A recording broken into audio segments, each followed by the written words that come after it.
Sir जनपद पंचायत बड़वारा में 5,29,000 रुपए का फॉल्स पेमेंट होती है। जांच में जिन जिन व्यक्तियों को दोषी बताया गया था उनके खिलाफ कोई कार्रवाई न करके हमारे ऊपर एफआईआर हो जाती है और 45 दिन तक कोई एफआईआर नहीं होती। वो लोग बस यही सोचते हैं कि एफआईआर किसके ऊपर करें, खुद के ऊपर एफआईआर कैसे करें, अधीनस्थ कर्मचारी के ऊपर एफआईआर कैसे करें।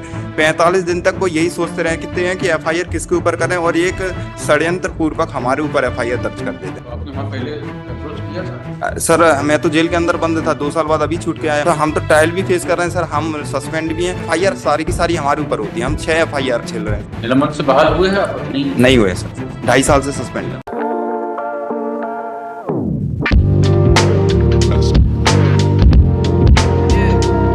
बताइए क्या है? व्हाट्सएप में कटनी ट्रेजरी डिपार्टमेंट में एलडीसी की पोस्ट पर पोस्टेड था। प्रेजेंट में सस्पेंड हूँ। एक ट्रेजरी कटनी में गमन होता है सर, मुख्य कार्यपालन अधिकारी जनपद पंचायत बड़वारा में। Firstly, it is decide the representation and to register FIR against the persons who are found to be involved in the inquiry report. Yes. And second is to revoke the suspension. However, the suspension order has not been brought on record. Neither there is any relief challenging that particular suspension order. कानून की राहत FIR दर्ज करें, निलंबन से बहाल करें। निलंबन से बहाल हुए हैं आप? नहीं हुए सर, 2.5 साल से सस्पेंड है। निलंबन आदेश कहाँ है? व्हाट्सएप इसमें नहीं है अटैच। नहीं है, कैसे उसमें की रिलीफ आपको देखनी? व्हाट्सएप 2 पिटीशन थी मेरी। फर्स्ट पिटीशन एक और थी जिसमें जीवन निर्वाह भत्ता का भुगतान भी नहीं हो रहा था, तो उसमें आपके द्वारा सर ऑर्डर कर दिया गया है 3 महीने के अंदर। निलंबन की चुनौती दे रहे थे। Yes sir. निलंबन आदेश रिकॉर्ड पर नहीं है, जिस आदेश पर चुनौती दे रहे हैं। यस सर, इस वाली पिटीशन रिकॉर्ड पर तो कैसे चुनौती दे सकते हैं? रिकॉर्ड पर लाना चाहेंगे कि नहीं लाना चाहेंगे? Yes Lord sir. पेश करना चाहेंगे?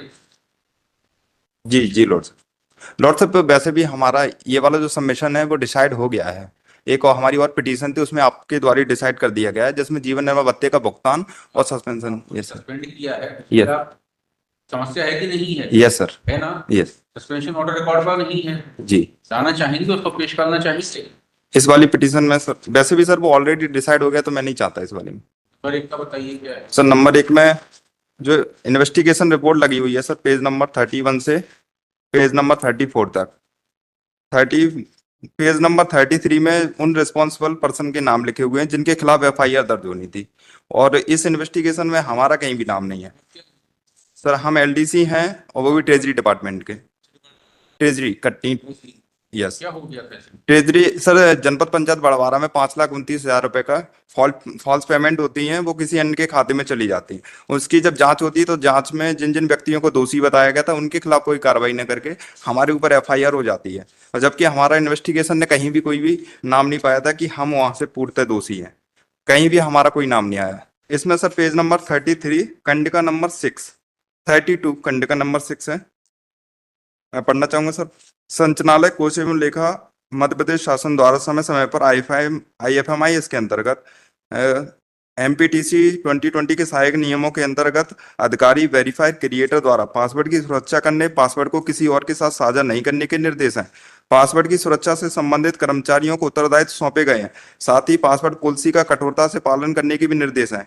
किंतु उपरोक्त कूटरचित फर्जी दस्तावेजों में फर्जी भुगतान के लिए के पांडे मुख्य कार्यपालन अधिकारी जनपद पंचायत बड़वारा, श्री सुरेंद्र तिवारी तत्कालीन मुख्य कार्यपालन अधिकारी जनपद पंचायत बड़वारा, वर्तमान मुख्य कार्यपालन अधिकारी जनपद पंचायत बिजरावगढ़, और श्री नरेंद्र प्रसाद तिवारी पंचायत समन्वयक अधिकारी जनपद पंचायत बड़वारा, और श्री संजय कुमार चतुर्वेदी प्रभारी लेखापाल जनपद पंचायत बड़वारा के द्वारा पासवर्ड की सुरक्षा नहीं की गई, जिससे शासकीय राशि का फर्जी आहरण हुआ और शासन को आर्थिक क्षति पहुंची है, जिसमें संबंधित आहरण एवं संवितरण अधिकारी के पांडे मुख्य कार्यपालन अधिकारी, श्री सुरेंद्र तिवारी तत्कालीन मुख्य कार्यपालन अधिकारी, और क्रिएटर श्री नरेंद्र प्रसाद तिवारी जनपद पंचायत बड़वारा और श्री संजय कुमार चतुर्वेदी के विरुद्ध नियमानुसार कार्रवाई किया जाना उचित है। हमारा कहीं भी नाम नहीं है सर।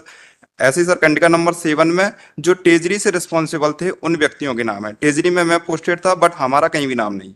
इसमें लिखा हुआ है सर कि IFMI के माध्यम से कोषालय में जो भी गड़बड़ियां हुई हैं उसमें सर लास्ट पैराग्राफ में लिखा हुआ है कि फर्जी देयकों के भुगतान कराने की प्रक्रिया में जिला कोषालय अधिकारी श्री जब्बू सिंह तत्कालीन मूल पद सहायक जिला कोषालय अधिकारी के द्वारा अपने दायित्वों का निर्वहन नहीं किया गया और पासवर्ड पॉलिसी का उल्लंघन किया गया है, जिससे शासकीय राशि का फर्जी तरीके से आहरण हुआ है और शासन को आर्थिक क्षति पहुंची है। अतः श्री जब्बू सिंह के विरुद्ध नियमानुसार कार्रवाई किया जाना उचित है। उक्त कार्य में कोषालय के अन्य कर्मचारियों की संलिप्तता की जांच साइबर सेल से कराया जाना। साइबर सेल से आज तक कोई जांच नहीं हुई है इसमें सर।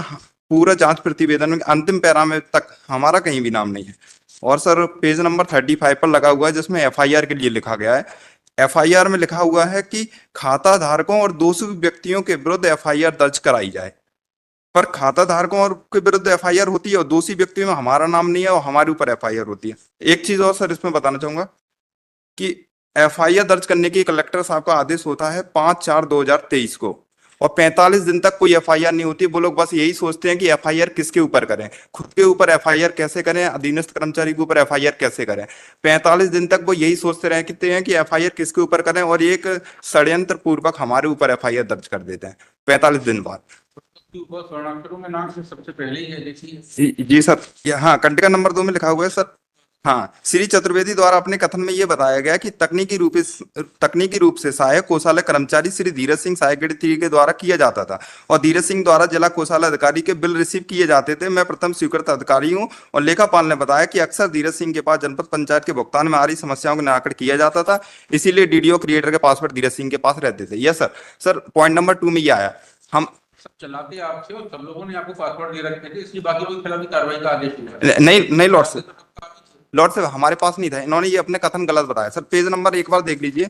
हमारे पास मैं प्रथम उनके ऊपर क्या मानना है, पासवर्ड की सुरक्षा नहीं की। यस सर, पेज नंबर 50 पे लगा हुआ है कि हम प्रथम स्वीकृत अधिकारी है ही नहीं है। प्रथम स्वीकृतकर्ता अधिकारी पेज नंबर 50 पर है कुमारी प्रिया जैन है ट्रेजरी में, हम तो है ही नहीं है सर। हमारी सबके आईडी पासवर्ड आप ही चला रहे हैं। नहीं सर, हमारे पास आईडी पास, हम तो सर कोई रिस्पॉन्सिबल पर्सन ही नहीं है वहाँ के कि हमको दे के लाके साहब। एफआईआर हो गई है, ये नहीं, हमारे खिलाफ एफआईआर हुई है, केवल हमारे खिलाफ एफआईआर हुई है, जबकि सर फाइनल कंक्लूजन की रिपोर्ट। आपको पता है ये सब बात? यस सर, कहाँ है? एसपी साहब को तो एसपी साहब ही दे देंगे सर। वो उस समय जब एफआईआर हुई थी उसी टाइम पे जब हमको रिमांड में लिया गया था तभी ये सारी बातें बताए थे सर। एक चीज और है ना सर, अगर हम इसमें कंडिका नंबर 2 के हिसाब से अगर दोषी हैं तो फाइनल कंक्लूजन हमारे विरुद्ध एफआईआर करने के लिए आता और हमारे विरुद्ध नियमानुसार कार्रवाई करने के लिए आता। फाइनल कंक्लूजन हमारे विरुद्ध कुछ आया ही नहीं है, केवल एक नाम मात्र इतना कह देने से कि वो व्यक्ति के पास हमारे आईडी पासवर्ड रहते थे। सर कटनी जिले में सबके आईडी पासवर्ड रखने के लिए कोई ऐसा पर्टिकुलर ऑर्डर ही नहीं है कि हमारे पास सारे के सारे आईडी पासवर्ड आएंगे।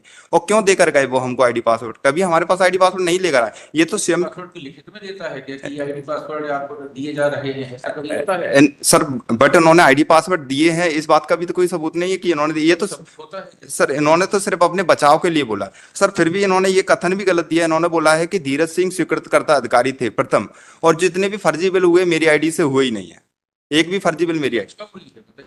जी सर। जांच की डेट क्या है? सर इन्होंने जांच प्रतिवेदन में कहीं भी इनके कथन स्थान दिनांक कुछ भी उल्लेख नहीं है, और ये लगभग 2023 की है, 5/4/2023 के समथिंग की है। 25, 5/4/25। नहीं 23 की है भैया कब की है? सर, 16/5/2023 की है। तो एसपी साहब के पास जाइए, ये P4 की रिपोर्ट लेकर, P5 की रिपोर्ट कहीं आपको सर उसमें चालान पेश हो गया है सर, ट्रायल भी शुरू हो गई है, तो अब एसपी सर तो उसमें कुछ करेंगे नहीं। तो आपने वहाँ पहले अप्रोच किया था? सर मैं तो जेल के अंदर बंद था, 2 साल बाद अभी छूट के आया हूँ। तो सर क्या है? मैं सर 7th मंथ होने जा रहा है लगभग। He can file a fresh representation because he is now wanting registration of FIR against other persons on the basis of the report, my lord. So it is not related to the, it might be related to the FIR that is already arrested against him. But if he wants, he can also do that. He can point out to the trial. Lordship, but हम कहीं भी responsible नहीं है sir जांच committee की report के अनुसार। और जो व्यक्ति रिस्पॉन्सिबल है वो हमारे ट्रायल कोर्ट में गवाह हैं, वो पर्सन गवाह बने हुए हैं ट्रायल में, वो सारे के सारे गवाह बना दिए जिनको रिस्पॉन्सिबल बताया गया कि ट्रायल कोर्ट से कहिए इनको अभियुक्त बनाएं। ट्रायल कोर्ट के बाद सर हमने ट्रायल कोर्ट में 160 शायद मुझे याद नहीं है धारा सर, उन्होंने मेरे लगाया हुआ है, लेकिन वहां पर भी कोई डिसाइड नहीं हो रहा है, वो भी पेंडिंग पड़ा हुआ है सर। सर हम तो ट्रायल भी फेस कर रहे हैं सर, हम सस्पेंड भी हैं, जबकि हमारा मात्र इतना सा है ये कंडिका में कि इनको हम आईडी पासवर्ड दे देते थे, पर उसका भी उन्होंने कोई भी साक्ष्य नहीं दिया है कि हाँ दिए थे, कब दिए थे। और सर हर पर्सन यही कहता है सर 6 डिपार्टमेंट में गमन हुआ है कटनी जिले के 1 करोड़ का, और 6 डिपार्टमेंट के ये एक ही बात बोलते हैं वो धीरज को आईडी पासवर्ड दे दिए थे, वही कर दिया होगा, मुझे शक है कि वो कर दिया होगा, बस इतनी सी बात पर। और सर फिर भी जांच कमेटी की रिपोर्ट ये नहीं बोलती है कि हाँ इतनी सी बात पे दोषी माने, लेकिन उसके बाद भी सर एफआईआर सारी की सारी हमारे ऊपर होती है, हम 6 एफआईआर झेल रहे हैं। सोचिए अगर कोई व्यक्ति निर्दोष हो और उसे जेल की सजा हो जाए और बाद में साबित हो कि वह बेगुनाह था, ऐसे इंसान पर क्या बीतेगी? क्या उस समय का कोई मुआवजा हो सकता है? अपनी राय नीचे कमेंट में जरूर दें। मध्य प्रदेश हाईकोर्ट की इस कार्यवाही में याचिकाकर्ता स्वयं अदालत में पेश हुए और न्याय की गुहार लगाई। उनका कहना है कि वो पिछले करीब 2 सालों तक जेल की सजा भुगत चुके हैं और अब कानून के हर दरवाजे पर जाकर न्याय मांग रहे हैं। मामला कुछ यूँ है कि वो ट्रेजरी डिपार्टमेंट में काम किया करते थे, जहाँ लगभग 5 लाख रुपए फर्जी बिल के आधार पर किसी अज्ञात व्यक्ति को ट्रांसफर कर दिए गए। इस पर उनके वरिष्ठ अधिकारी ने आरोप लगाया कि याचिकाकर्ता के पास सिस्टम की आईडी और पासवर्ड हो सकते हैं और इसी आधार पर उनके खिलाफ 6 एफआईआर दर्ज हुई और उन्हें जेल भेज दिया गया। बचाव में याचिकाकर्ता ने कहा कि उनके पास आईडी और पासवर्ड रखने की कोई अधिकृत जिम्मेदारी ही नहीं थी। ये सारा अधिकार वरिष्ठ अधिकारियों के पास होता है। उन्हें झूठे केस में फंसाया गया है और बीते 2 सालों से उन्हें सस्पेंड किया गया है। याचिकाकर्ता की दलीलें काफी दमदार थी और वह पूरे आत्मविश्वास से अपनी बात रखते दिखे। फिलहाल के लिए बस इतना ही। इस मामले की अगली अपडेट जल्द ही आपके सामने लाएंगे। धन्यवाद।